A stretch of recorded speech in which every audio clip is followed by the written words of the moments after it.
Yeah, so All right, several of us, you know, today, not these guys. Today was a good practice. The weather was good. We working a lot on team stuff today. Did a little bit of individual work, but getting ready for the scrimmage tomorrow. We won't practice again until 1 o'clock tomorrow.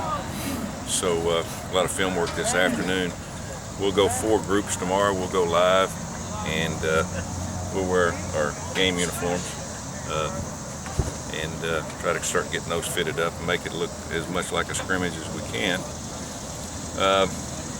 But it'll be full go tomorrow. I'm going to try to get around 130 to 140 snaps. We'll do punts, we'll do kickoff returns, and we'll do field goals.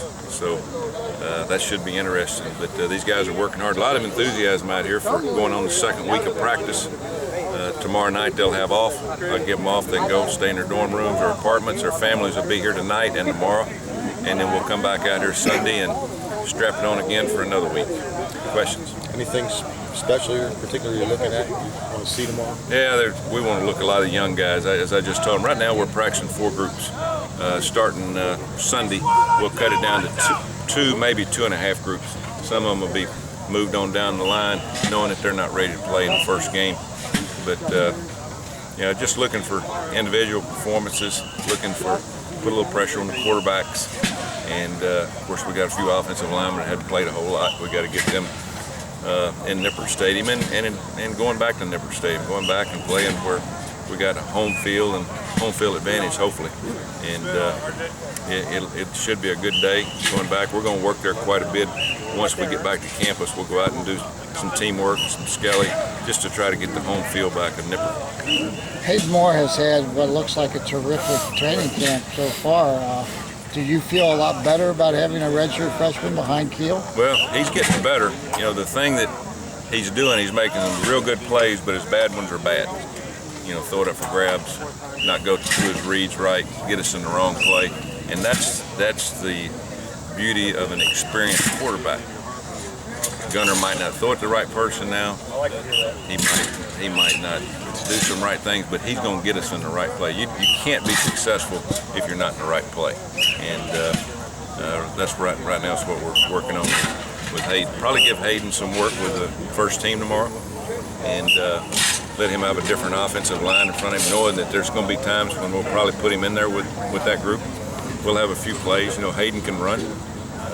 He can make people miss. He can run the football. So we want to get him as ready as we can and working with the ones, you know, partially in the next 2 scrimmages. We'll go this week, and I think we scrimmage next Friday, excuse me.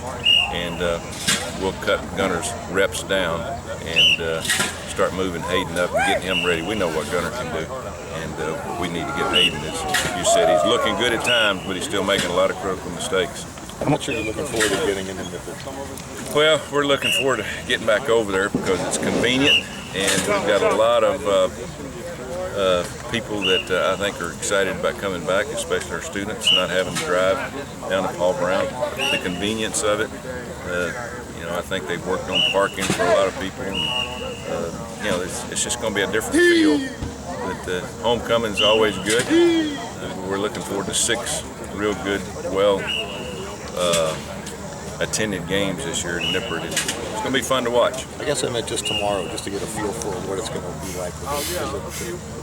Is that any kind of acclimation factor there? Yeah, there's a little bit of going back and practicing on the field and making sure the shoes that they're wearing hold up good. You know, the type of cleats. Some of them will change the different type of cleats they have on the bottom because this out here is not near as good or as sticky as the one we have in Nippert. So, yeah, convenience and just getting used to, you know, the field again and being able to get physically ready with their uniforms of what they're going to wear, and especially on their feet. Did they lay new turf, or is that the old turf? No, we've only had it down 1 year, so it's basically new turf. It really looks good. It's basically new turf, yeah. Is Evans still in the quarterback mix at all, or Who? Jared Evans? Not right now. We're trying to get him. He's going to play corner. Yeah, right. Now we just depending on how the offense wants to do it, whether we use somebody else as a wildcat or use him.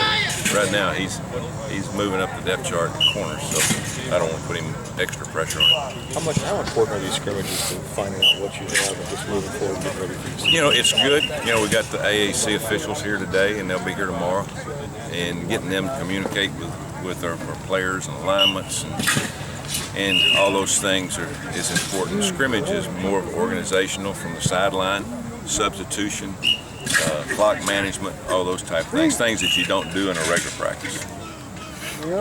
You wish you had exhibition games like the NFL? We should have. There's no reason that we should not have probably a spring game that's an exhibition game and at least a scrimmage against another team to kind of tell where you're at. I think it would really enhance what we do, and it hadn't been pushed hard enough.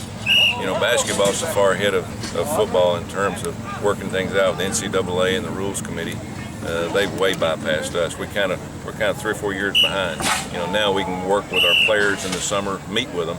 Anyway, you know, they've been doing that for a couple of years, but I guess they do a better job with their union than we do. What's the rationale for not having exhibition games? I think they're scared of